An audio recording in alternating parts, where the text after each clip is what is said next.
a man named Louis Dvorkin started a startup called TrueSlant. They were acquired by Forbes. We ended up designing Forbes magazine, the Forbes website, and many other things because she dropped our name one day. So we're forever grateful for that. First, thanks for having us. Thanks for coming out. My name is James Ellis. I'm one of the founding partners at Athletics, and I'm joined today by Allison Cannell, one of the designers at Athletics, and also design lead on Image of the Studio. Today, I'm going to talk a little bit about Image of the Studio and the process in that project, but we're also going to unpack a bit of the longer story of how we arrived at being able to tackle such a project. So, jumping right into it, we use these 4 words to title the talk. I think because they're a pretty good summation of what our studio is about. Like a lot of the sort of aims and goals of the studio are founded in these kinds of ideas. And really like to talk about how these ideas of theory, the idea of being smart and know what you're doing, practice, the ability to make things, having a command of craft, and then authorship, a sense of ownership of taking on projects that you care about, and then just ambition, biting off maybe more than you can chew, chasing after things that are maybe a little bit terrifying. And so we're going to talk about how that translates very directly to Image of the Studio. And so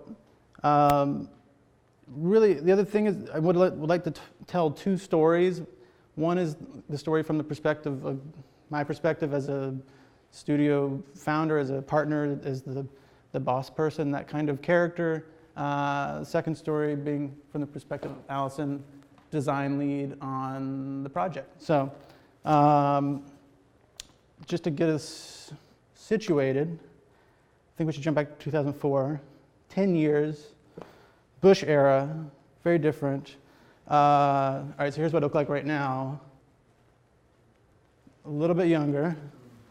There we are. There's a few others of us here in the room, also probably cringing at how much we've aged. But we started off as just this loose-knit group of people that, the idea was to get people in the same room that had complementary skill sets. We wanted people that could do things that we couldn't. So whether that was technology, it was brand, it was design, illustration, writing, art direction, photography, motion graphics. Really, like every single person that you see on the screen was bringing something pretty unique to the studio. And the reason for that was that we were very interested in the thinking and the doing. We didn't want to, or put it another way, the theory and the practice. So combining those was very important to us. And I think the other important piece of that was just like how, if you're all in the same room, you're all working together, you're able to, the work is so informed by one of the, all these different, individuals. It's just, that was what we wanted from the start, and what we built the studio around. I think the other piece of this was a vehicle for our own ambitions. We really wanted to be able to have our own studio. We wanted to have a place where we could, launch all kinds of crazy projects, whether it was, client work or it was, playing in bands, running record labels, art galleries, all kinds of things. And so, I think we evolved pretty slowly, and we just, over that first 5 years, it was just about figuring out how to work together. Like, what are we doing? How do we combine and separate? How do we figure out, just how to run this thing? And so that was that first 5-year period. I mean, we weren't trying to build some massive company. We weren't, our ambition was really more about being in the room with people that we respected, that brought something to our lives that we wouldn't otherwise have. So that was that first 5-year period. But then if you jump ahead 2010, I think we started to get a little restless. It was like, well, what is next? We've done this other thing. We're pretty good at this, but how do we, grow this and take it to some other place?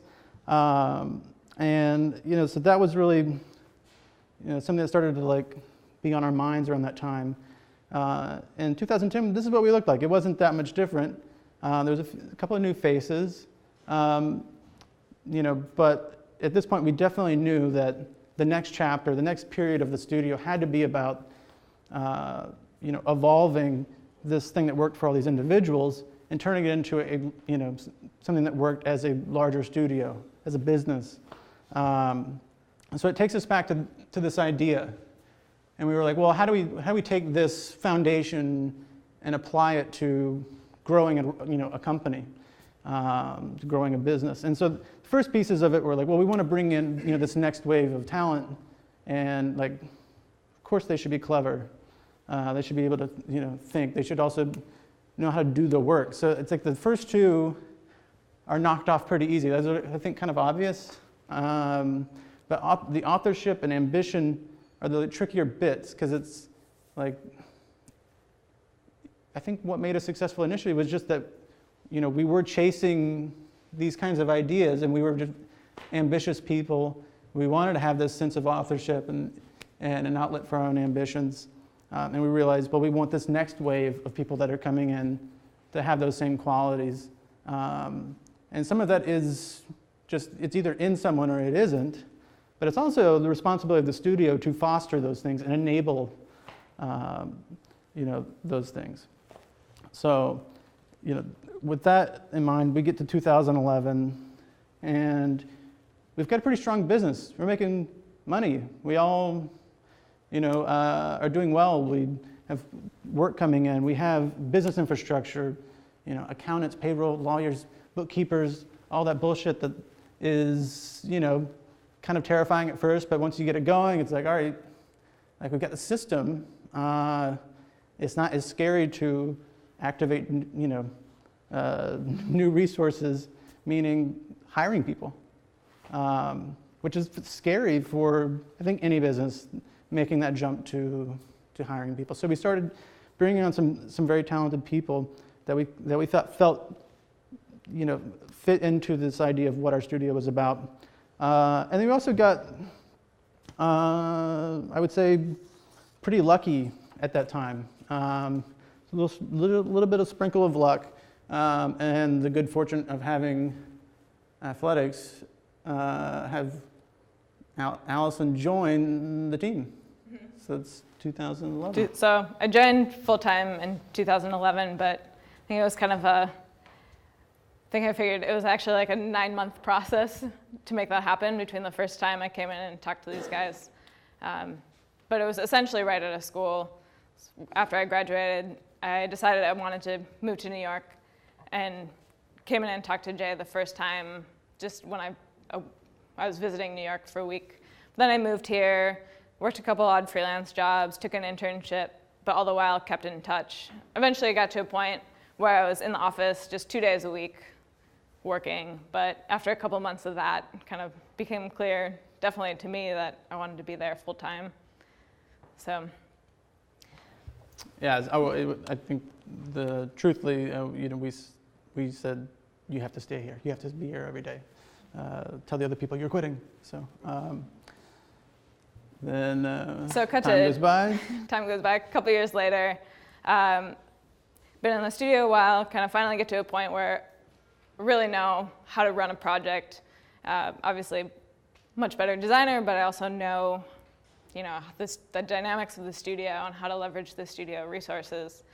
But another thing that had sort of initially drawn me into the studio was that kind of ambition, self-initiated project aspect. So at this point, really feeling like more of a part of the studio, realized it was, I had a chance to do something of that nature with the studio. So one thing that was kind of, Matt and I had both been talking about, I'd always kind of had a curiosity about other design studios. I mean, Athletics was really the only one I'd spent an extended period of time in. When I moved to New York, I had a really obsessive list of like over 100 studios in New York that I kind of wanted to check out, that I'd culled together from various weird, print magazine annuals and digging through blogs online, stuff like that. So Matt and I started discussing an idea about the design studio for an exhibition. Sat down and talked about it. We pitched it to the studio. We pitched it to Alexander Tochilovsky, who's a curator at the Lubalin Center at the Cooper Union. Through all this pitching, worked through, ended up getting approved and running through. So at that point, kind of realized that after talking to everybody, this was kind of it was an opportunity for me to take part of that self-initiated bit, really push through, take on the responsibility, drive the thing. Yeah, or put another way, Allison had come to us and said, I really want to do this. I have this idea. This is something I'm interested in, and sold us. And then, we were like, well, that sounds fantastic. Let's do it. All right, everyone rally. Here we go. And at the same time, it was clear, all right, well, you're going to be the one. It's your thing. After that, it was, really Allison, leading the charge on this project. So kind of we had a lot of discussions internally, especially Matt and I, and together with Alexander at the Lubalin Center. But what do we want to explore? We want to look at a variety of studios. We want to see what is the culture like in all these places. What is an image of a studio? How to think about what to look through there.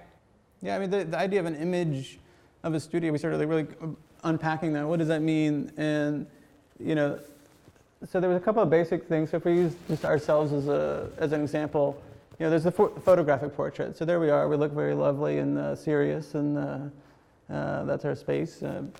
But that's interesting in itself, just seeing, here are the humans, here they are in the room. Then we had the idea of the aesthetic portrait. If you have to go from something out of nothing that represents your studio, what do you do? This is what we ended up putting together: a little bit of art, a little bit of science, and then the last piece of it was, this data portrait, and we'll get into that a little bit more. But it was really about exploring the culture of the studios, the disciplines, the history, where people came from. How all these studios intertwine with one another. And I think with all of this, the easy part was the piece of work. It's we have a sense of what these studios do for clients, but we kind of wanted to see how they would kind of put forth themselves, or what they would do with themselves as the client. But in addition to that, it's there's a certain level of, unless you know studios personally, there's a certain level of mystery to some sense.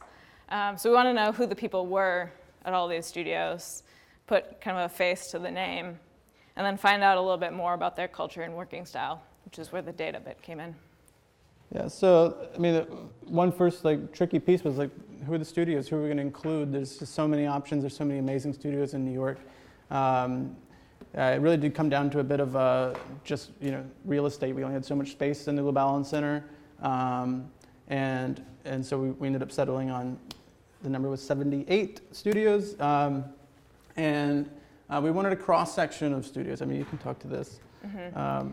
So we wanted to pick a cross-section of studios that were both newly established and had been around for a while, some names that are recognized and some people that are maybe, not so known. There are definitely studios in the show that I wasn't familiar with before we started, but also getting kind of a range of of ages and sizes and clients and things like that. Yeah, so that was definitely an important piece of it. But then as soon as we had this list, it was, all right, now we got to pitch people. We have to actually convince all these people to participate. We got to convince them to make this original work. The initial piece of it is well, how do we have to put together some kind of brand. We have to name this. We have to build the idea. We have to explain this to people. And so, one of the first exercises is this identity work. You can talk to the cube. And So we ended up basing that identity system around this cube, kind of putting together both a dimensional thing, kind of representing all of the studios in that way, sizes, but it came in much more like flat graphics to all this stuff. But really kind of starting the identity, it's kind of was the first step in convincing all the studios that this would be something cool that would be good for them as well. This was actually the cover sheet of like the first thing that actually went out to all these studios, where we're explaining, here's what this project is, here's what we were trying to do it, and then it really went into all the details of what was required of them in terms of aesthetic portrait, photographic portrait, and then just give you a sense of some of the other pieces of this identity system. We had figured out there's a lot of data viz on the way, so this stuff starts to come in handy. But so I mean, the pitch was the first piece, and we got over that hump, and then the next really tricky piece was this chase, because I felt like the whole next phase of the project, really almost leading to launch, was just a nonstop chase of just like, we need that stuff from you. Give us those designs. The due date's coming up. You're late. All this stuff. And yeah, not only constantly harassing the sort of studios themselves, but kind of everybody internally to kind of crank some of this stuff out.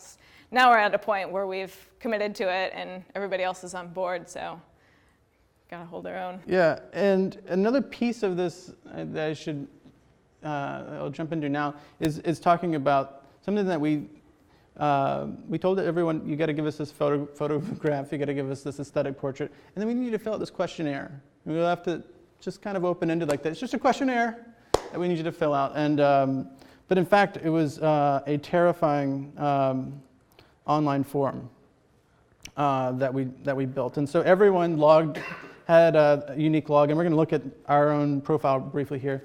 But on imageofthestudio.com, everyone would log in. They would go into this huge questionnaire, grab the basic info, but then it starts to get into a lot of very specifics. How do you work? What kind of work do you do? What is the range of the work? People could make these adjustments. They could check off what it is they do, and it really got pretty intense. Definitely also started off a lot simpler than it ended up. I think throughout the process, it was a lot of things that we ourselves wanted to know just about studio's history, but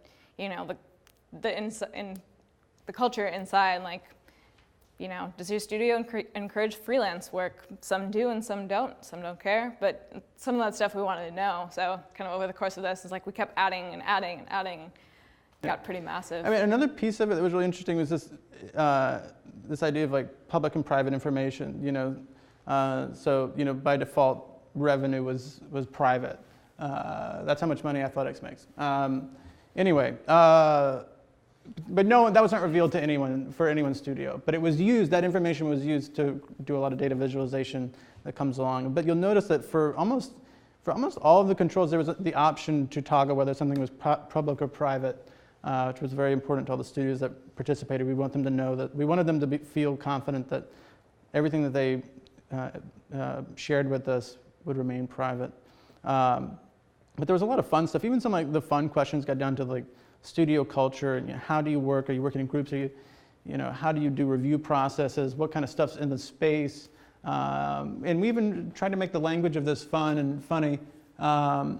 And we were surprised, that we didn't get a lot of pushback. People embraced this and really provided an incredible amount of data.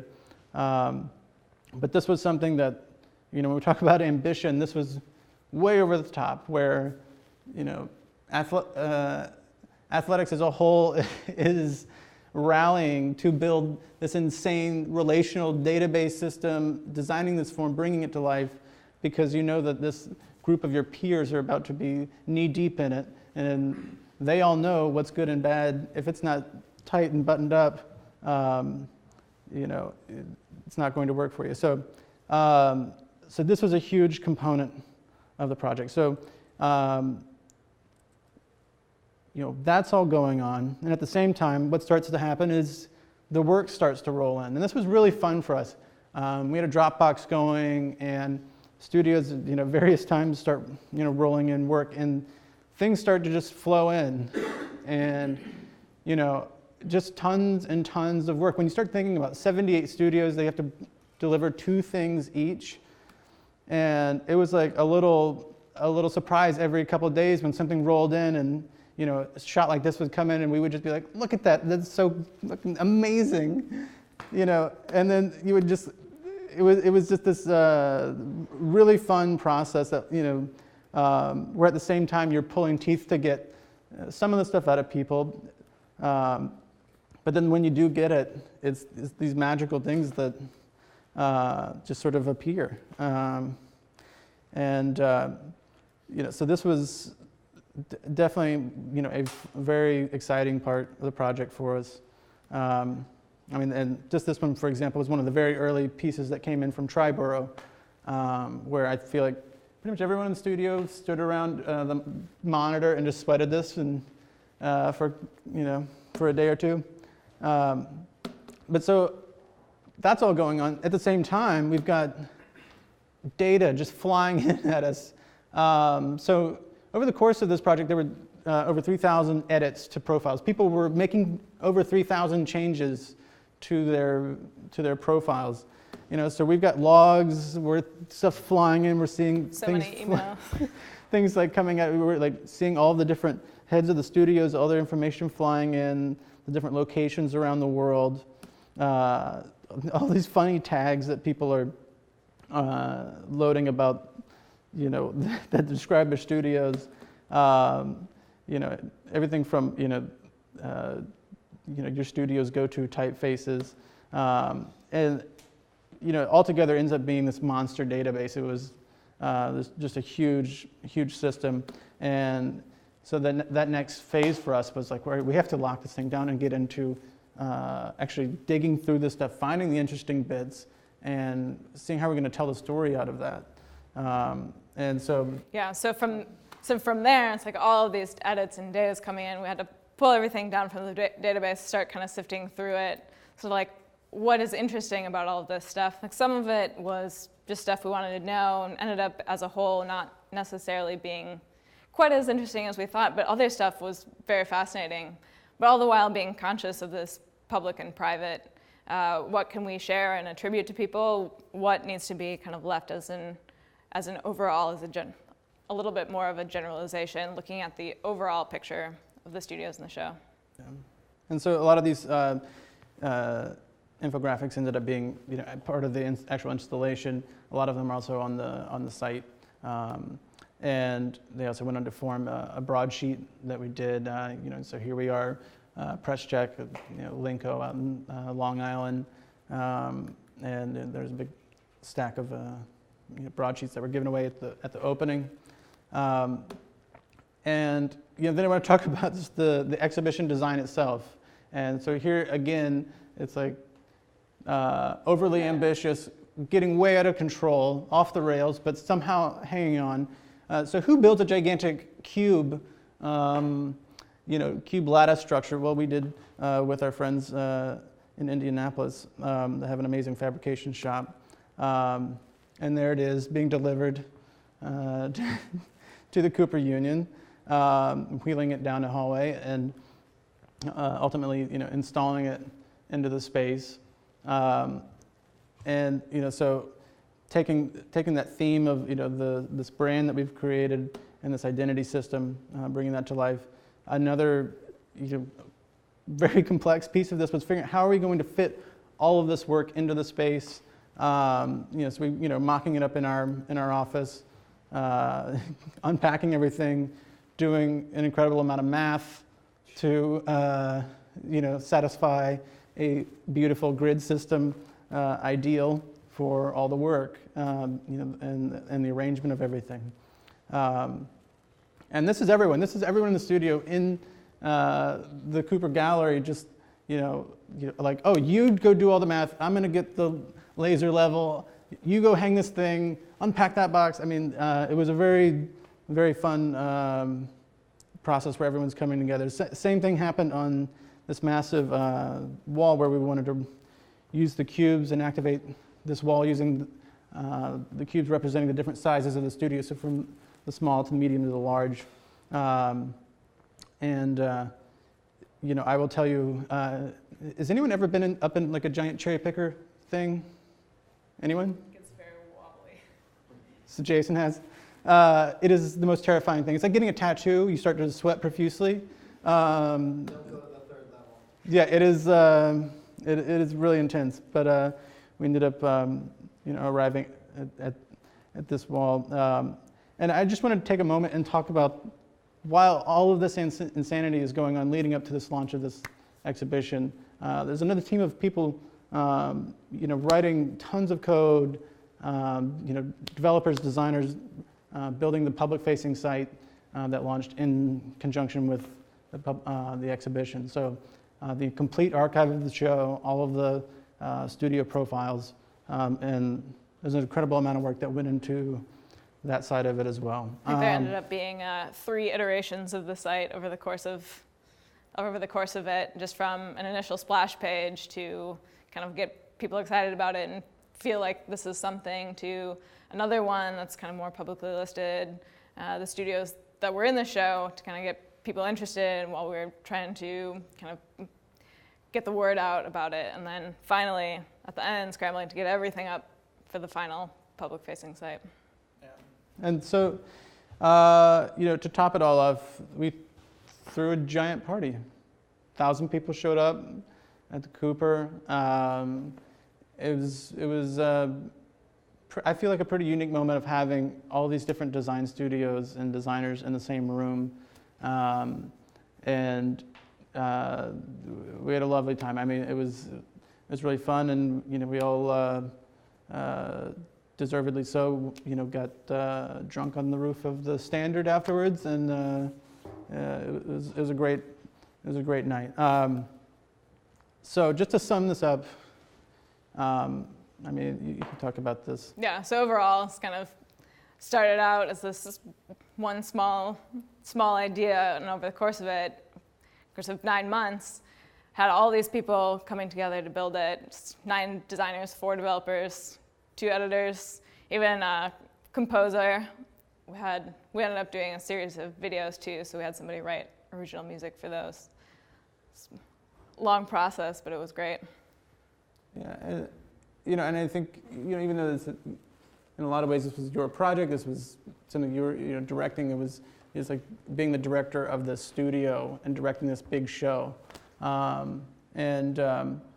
Just as we're extremely proud of what we did with Image of the Studio, I think what we're also proud of is that, this took 9 months, but, in our minds, this took 10 years for us to even get to a place where this was possible. Happily get into any of the details about any of this in the QA bit. Again, thanks for having us. That's it.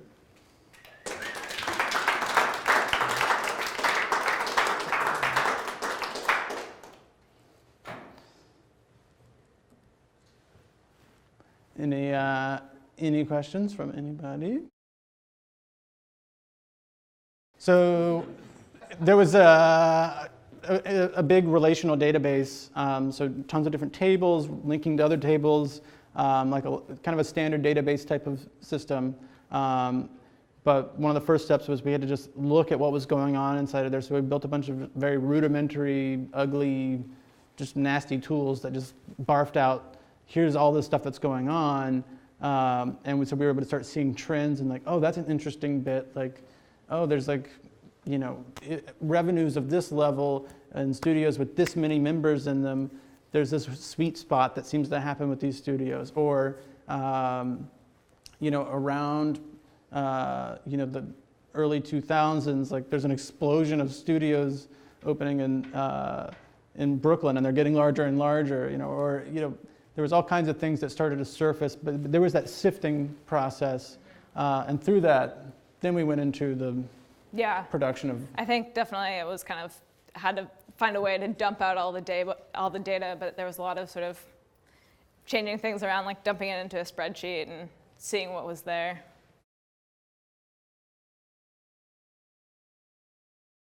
Did we assemble the graphs by hand? Some of the graphs were done by hand. Some of them were totally programmatic, or some of them were programmatic and then translated to Illustrator. So there's tools like it's a technical thing, D3 library. You can make all kinds of visualizations, and then you can export that because it's vector and take it to Illustrator and do whatever you want from there.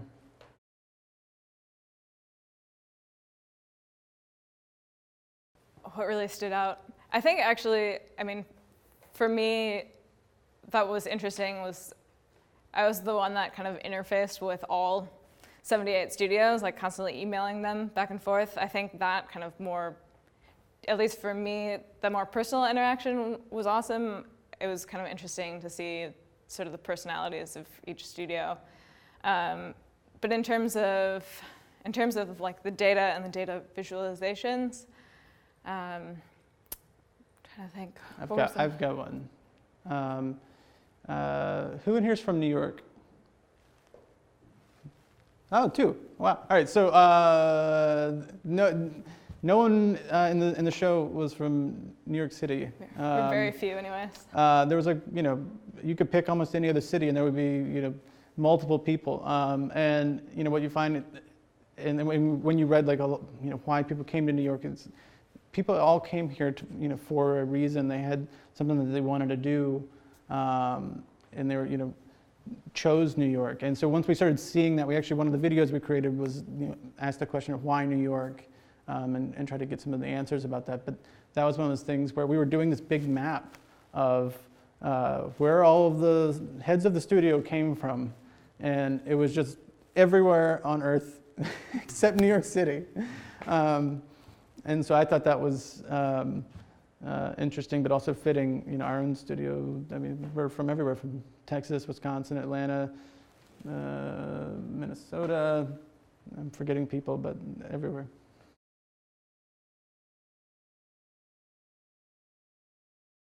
So we've had, somewhere around 400,000 visitors. I'm not sure how many page views or something.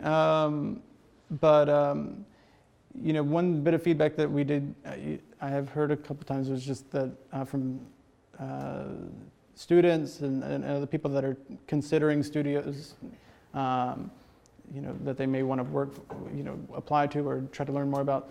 It's just, if you go to the site, you can just blaze through these studios and you get this snapshot of them so quickly, and it's like, oh, I can kind of get a sense of the vibe of some of these studios, and you get a bunch of information about them that's just not on their public-facing site. And so it's a little bit of like pulling back the curtain on some of the studios. I think that was a bit of the feedback that I was most happy about hearing.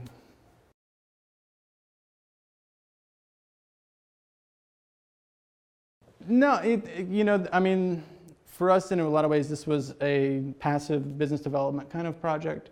We wanted to do exhibition design, and in Simpsons, we're actually doing a project now with the Center for Architecture, and it's also the kind of project that we took on because we wanted, our team, the people that are part of the studio, to be able to have something of their own that wasn't a client project.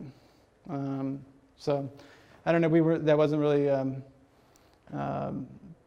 It didn't cost us so much that it hurt. It was something that we could afford to invest in. It was like, do we want to buy this thing that we can afford? Yeah, we do. So.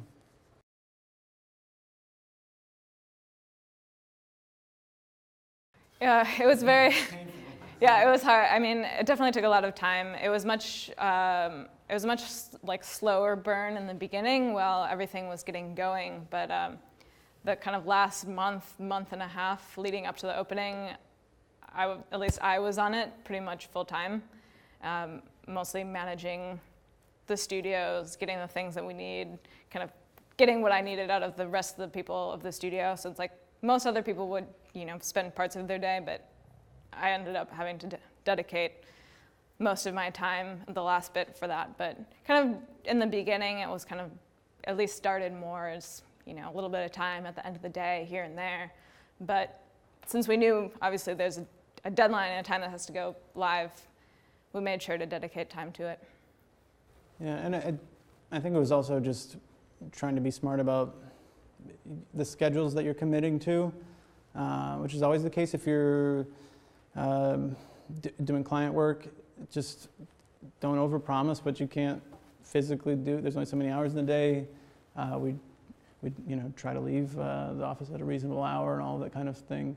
Yeah, but definitely towards the end of this, when it was ramping up, it was intense. But I think it wasn't like the intensity of a client project. There was an excitement, like, oh, I want to go work on this thing because I know it's coming. I really want to, But yeah, the balancing act is just, I think it was almost like the same as balancing a client project. Like you're doing some client work and then another client project comes in, like, do you take it? Can you? Do you have enough time? All that stuff. We just treated it like a real project. So.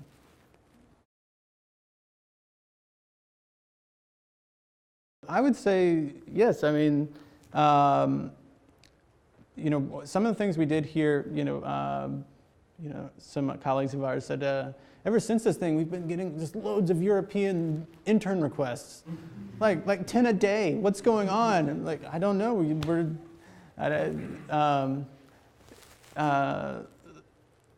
I feel like some other folks just said, oh, this was a lot of fun. This was cool. Or even hearing other little things like people going like, who do you guys have? Build a site with all the privacy controls. That thing was really cool, and it's nice that there was all this privacy stuff. And we're like, oh, we built it, and they're like, oh, that was cool. I really didn't mind sharing in that context. Like, so I mean, I think a lot of studios also liked it for the, kind of one of the main reasons that we wanted to pursue it too, is just kind of an excuse to be in the same room with a bunch of people that you wouldn't otherwise be there with. I mean, there are so many people that I met through this process that I probably wouldn't have had the chance to meet, or would have been too scared to talk to them for some reason or another. So that, and the other fun bit, I will say, is that we were the only ones that saw this stuff coming in. When I did that flash through of all the work, no one else saw any of that. And we went through a lot of pains on the website to keep it hidden, so that on the day that it all went live and the exhibition opened, suddenly everyone saw everything. So leading up to it, everyone's like, well, I'm sweating. What are those guys going to do? What are they going to do? What's she going to do? I mean,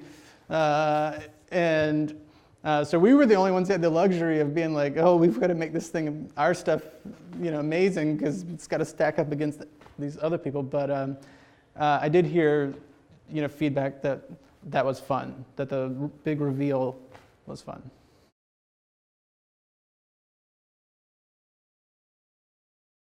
I would say a couple of interesting pieces surfaced for us. We were realizing that a lot of the studios that formed in the aughts had a much bigger mix of digital and print, or even more digital than print, or whatever.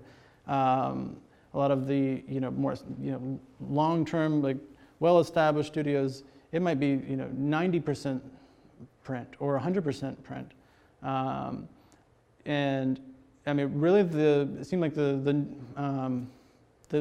more recent a studio had been formed, the more likely it was that they were going to be doing a lot of different things, and so that was something that started to stand out when we kept looking through all the data. And so there was, I think we got lucky in a sense, in that it was a bit of the right time, right place for our own studio, and that we had people doing technology and brand and traditional graphic design and motion graphics in the same room, and that was our sort of core foundation of the team. Maybe a lot of the more traditional studios didn't have that. Maybe the founders, came from a more traditional background, and so some of the digital stuff is just foreign territory, is a little harder to navigate, perhaps. But but that was certainly a trend that we noticed. And some of the more interesting studios in the show had work that like went through all these different worlds where we would be like, well, how did they do that? Like, how did they make this, you know, some crazy installation or whatever? It was like, well, we know how to program certain things, but we don't know how to make that, or, you know. So that just multidisciplinary quality of a lot of the up-and-coming studios has been interesting. I don't know if that answers it exactly.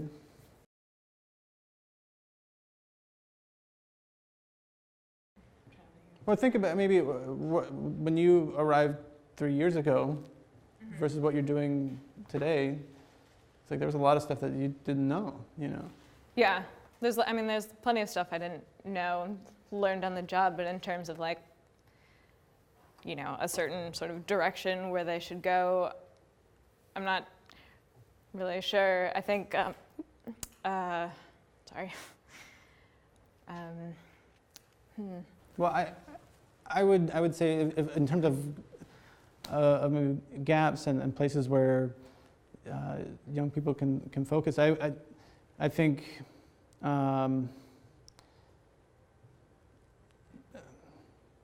there's something for, I don't want to put too much emphasis on specialization or saying like, you know, learn how to program or learn how to do, you know, 3D or whatever, but I think there has to be an openness to learning whatever that, like what doesn't work, has never worked well in our studio anyway, is, you know, if something comes along and you're like, oh, we need to make this thing, and they go, oh, you know, I didn't take that program in school, so I don't know that one. And you're like, I dropped out of high school. I don't know anything. I'm just figuring it out as I go, man. Let's like YouTube it, do whatever we got to do. And so that spirit of like figuring it out, I think is very important. And it seems to be changing though. Like we just had someone in the studio the other day, you know, in their body of work. I mean, they were an incredible designer, great with type, understood brand. You know, but then had like formed a band just and recorded Wanted to make music videos, so formed a band. Yes, all right. Yeah, they wanted to have these elaborate music videos so badly that they formed a band and recorded some tunes to do this because they wanted to figure out motion graphics and editing, and we were like, you sound amazing. And because if you can do that, you can figure out whatever other like wacky thing we throw at you, versus, you know, someone, you know, arriving with, they already seem to have a kind of narrow sense of, here's what I do, here are the things I'm good at, I'm not web, I'm not this, or I'm not brand, or I'm not whatever it may be. You know, I think it's a combination of the openness, but also sort of knowing more where you're trying to go. I feel like that is I feel like some of my early discussions with athletics when I was right out of school and was like, I like you, you're cool. They'd be like, so what do you want to do? I'm like, I don't know, I'll do whatever. But I think that was kind of too broad. It's kind of like, I want to try X, but I'm willing to do all these other things was maybe a little bit better, because then I think it was easier to be like, all right, these are the types of things I'm going to throw at you. Does that make sense? I mean, I think you also did well though, because if we were throwing like, oh, we've got to like prototype this crazy web thing, you know, like here's just enough about jQuery for you to sort it out. Like we've got to do this. It's due tomorrow, and you know, and you sorted it out. But yeah, I don't know exactly how you teach that. I mean, but. Well, stay around. Anyway, any other questions? Yes. A few. Yes, that is a good Definitely. question. Yeah. It's not to name names. No. No. I mean, in general, I mean, there are definitely, I mean, we had things from like, we had such limited space that we had to limit the number of studios that we could include in the exhibition. that kind of by the nature of limiting it to a certain number and be like, these are the ones, is going to hurt some feelings. So yeah, the number 78, it's a bit odd, right? Originally it was supposed to be 75, and then it changed to 78.